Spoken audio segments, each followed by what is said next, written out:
미국의 대선도 진흙탕 바닥으로 가고 있습니다. 이 공화당에서 1위를 달리는 도널드 트럼프와 그다음 민주당 후보 1위를 달리는 힐러리 클린턴이 서로 사과해라, 죽어도 사과 안 한다, 이렇게 하고 있는데요. 모처럼 미국 정치가 한국에서 보듯이 좀 재밌어지고 있는 것 같아가지고 화제입니다. 이 내용은 뭔가 하면 클린턴 후보가 민주당의 이 TV 3차 토론에서 IS가 테러리스트 모집을 위해 무슬림에게 막말을 퍼붓는 이 트럼프 후보의 영상을 사용하고 있다, 이렇게 클린턴이 이야기를 했습니다. 즉 평소에 트럼프가 이슬람 무슬림들은 아예 미국의 입국을 막아야 된다, 이런 이야기를 한 부분에 대해서 IS가 그걸 동영상을 테러리스트 모집 광고에 이용하고 있다, 그 힐러리가 이야기한 부분에 대해서 이 트럼프는 이 거짓말이다.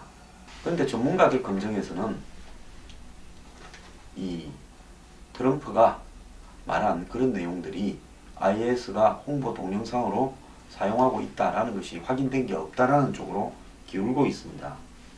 버틸 수도 있겠지만은 아직까지 그게 발견이 안 됐기 때문에 트럼프가 사실상 한 말이 맞습니다. 근데 힐러리는 죽어도 사과하지 않겠다 라고 버티고 있는데요. 힐러리 클린턴은 도널드 트럼프의 혐오스러운 수사가 IS의 새로운 테러리스트 채용을 도울 뿐이라고 정확하게 짚은 일에 대해서 사과하지 않을 것이다 라고 밝혔습니다. 근데 어쨌든 클린턴은 이 문제에 대해서 TV 토론에서 이야기를 한 것은 사실입니다. 그래서 트럼프는 힐러리 클린턴에게 토론 목적을 위해 나에 대해 역겨운 이야기를 만들어낸 것에 대해서 사과하라고 요구했다며 그런 비디오는 절대 본 적이 없다, 존재하지 않는다라고 이야기했습니다. 그러면서 클린턴은 국무부 장관으로 있으면서 개인 이메일에 공적인 어떤 이 부분을 개인 이메일을 가지고 많이 사용을 했고요. 또 더 나아가서 이 화이트 워터라고 이 클린턴 부부가 대통령으로 있을 때 한 부동산 업자와 연결된 이 비리 의혹에 대해서도 거짓말을 하고 있다. 모든 것에 뻥을 치는 것이다. 그가 대통령이 되면 재앙이 될 거다라고 공격하고 나섰습니다. 솔직히 제가 볼 때요, 도널드 트럼프는 직선적입니다. 속에 있는 걸 그대로 이야기를 하기 때문에 저런 사람은 속에 뭘 넣어놓지 못하기 때문에 뻥을 치는 부분은 밖으로 다 그때 나와버립니다. 그런데 클린턴 부부는 그간에 8년 대통령을 하고 또 힐러리 클린턴이 4년간 국무부 장관을 하고 상원 의원을 하고 하는 과정에서 이 부분은 좀 뻥이 아주 세련되게 자리 잡아 있고 이 숱한 위기도 여러 가지 거짓말로 좀 돌파하는 부분도 있는 것 같습니다. 그래서 도널드 트럼프가 힐러리의 그런 위선을 물고 늘어지고 있는데요. 그 결과가 어떻게 될지 참 주목이 됩니다. 그런데 한국에도요, 대선 후보들끼리 이런 부분에 대해서 좀 끝장을 보는, 한마디로 상대편에 대한 직접적인 공격이 저는 필요할 거라고 봅니다. 차라리 그렇게 하는 것이 대선이 깔끔해집니다. 근데 그렇게 하지 않고요, 공작적으로 뒤로 어떤 일을 퍼뜨린다든지 언론에 슬그머니 갖다 준다든지 또 아니라고 버티면서 그냥 시간만 끈다든지 각 캠프에서는 온갖 공작을 다 만들어내면서 앞으로는 직접적인 공격이나 비난을 하지 않은 채 겉으로는 마치 공자 맹자인 자 하면서 쇼를 합니다. 차라리 미국처럼 사과해라 하고 절대 못한다고 이렇게 뻗대기는 것이 민주주의제에 더 가깝다, 그렇게 생각이 듭니다. 스페인은 한 40년 가까이 국민당과 사회당이 정권을 주고받으면서 양당 체제로 운영되어 왔습니다. 그런데 최근에 있었던 스페인 총선에서 이 3당 4당이 3당은 이 포데모스라고 부르는 극자연합이 69석을 얻어서 3당이 되었습니다. 또 4당은 시우다다노스라고 부르는 중도 우파 신생정당이 40석을 얻어서 4당이 되었습니다. 그러면서 일당인 집권당인 국민당은 63석이 감소해서 123석이 되었고요. 그 다음에 반면에 또 제1야당인 사회당은 20석이 감소해서 90석이 되어버렸습니다. 그러니까 신생 야당 두 개가 109석을 얻으면서 전체 350석 중에서 상당한 부분을 차지해버렸습니다. 한 20, 한 7, 8% 정도를 차지했죠. 이러다 보니까 지금 국민당이고 사회당이고 지금 이 350석의 절반 이상이 되려면 176석을 얻어야 과반수 이상이 되어서 안정적인 집권을 하는데 독자적으로는 이렇게 집권을 할 수 없게 됐습니다. 그래서 이 일당이 일단 우선적인 조각 권리를 갖는데 이 국민당은 한마디로 시우다다노스라는 중도 우파 정당과 연정을 해가지고 해도 조금 모자라요.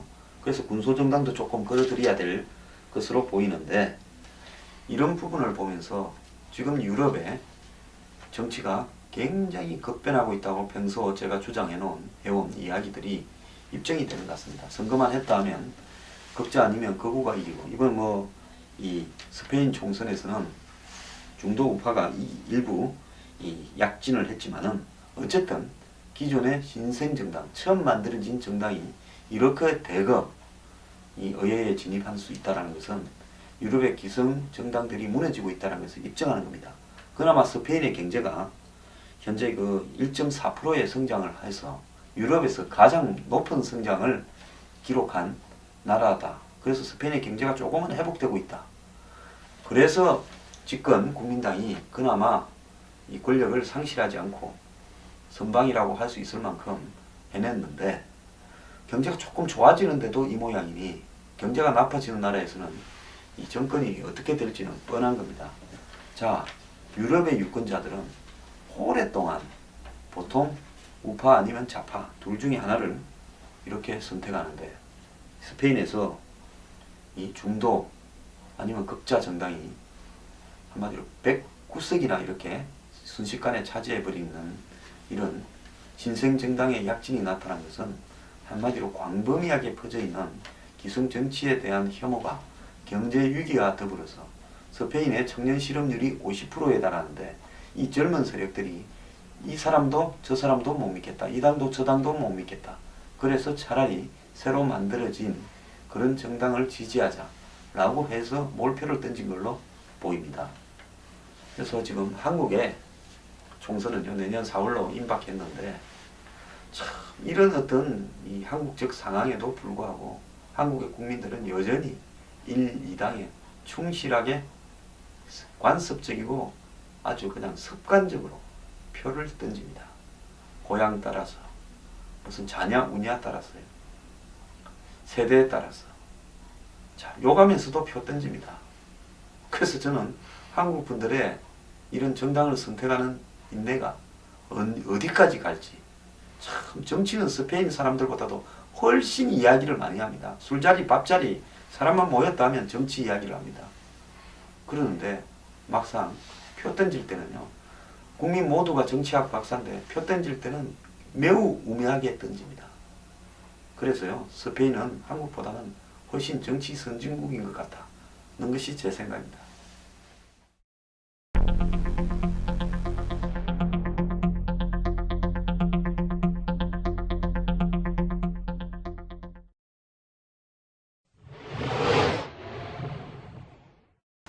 중국이 이제 중동 문제에 적극적으로 개입해서 숟가락을 얹습니다. 지금까지 중국은 중동에서 벌어지는 이라크, 시리아 문제 등에 대해서 전부 이슬람 내부 문제라고 끼어들지 않고 한마디로 좀 재미나 볼라 했는데 이 지켜보던 중국이 직접 시리아 문제 등에 개입을 하고 있습니다.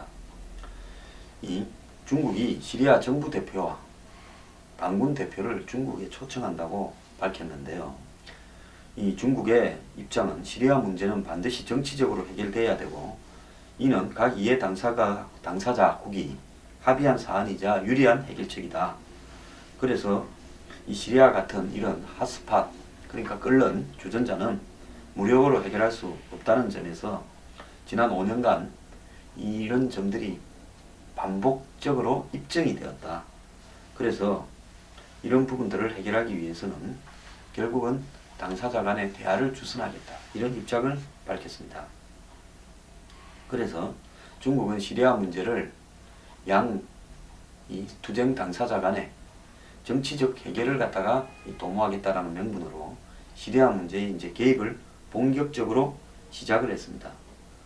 그동안에 중국은 이 중동 문제에 대해서는 아예 우리 근처도 안 가겠다. 당사자들끼리 정치적으로 잘 해결하는 것이 필요하다라는 원론적 입장을 내놓다가 정부군과 반군 대표를 초대해가지고 북경에 우리가 좀 중재를 써보겠다. 이렇게 하는 것은 이제 중국이 중동의 향후 오일 문제나 이해관계를 놓고 적극적으로 자기 편을 만들어 나가겠다. 이런 입장을 보인 거라 보이는데요. 또 며칠 전에는 이라크 이 공습에 중국이 만드는 무인기가 투입되어서 활동을 했죠. 그래서 이제 중국은 입장에서 봤을 때는 얼마 전에 아프리카 말리입니까? 거기에서 호텔이 점거됐는데 중국 사람들이 몇 명 그 IS 테러 집단에 죽었죠. 그리고 이 자국 국민의 안전이 좀 위협받고 있고요. 또 중국 내에 신장 위구르 자치구 같은 경우에는 거기에 이 이슬람을 믿는 그 지역 주민들이 중국에서 독립을 추구하면서 무장 투쟁도 하고 있습니다. 그래서 실제 중국의 지배구역 중에서 수천만 명이 이슬람을 믿고 있고 이 사람들은 중국의 지배에서 독립해서 과거의 독자적인 이슬람 국가 형태로 돌아가겠다. 이렇게 하고 있는데요. 지난 8월에 방콕에 있었던 테러 사건 용의자도 결국 위구르족일 가능성이 지금 집중되고 있습니다.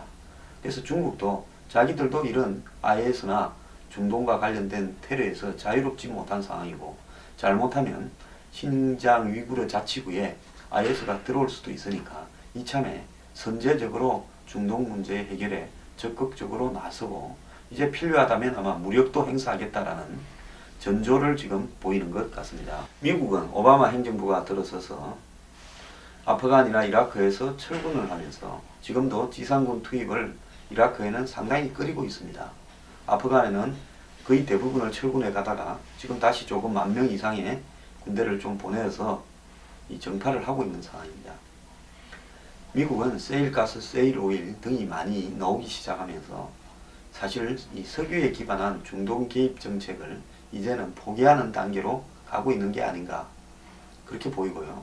물론 공화당에서는 IS가 미국 본토에 테러를 할까봐 지상군을 파견해야 된다는 의견이 없습니다만 장기적으로 봤을 때 미국은 중동에서 손을 떼는 단계일 것은 확실하게 보입니다.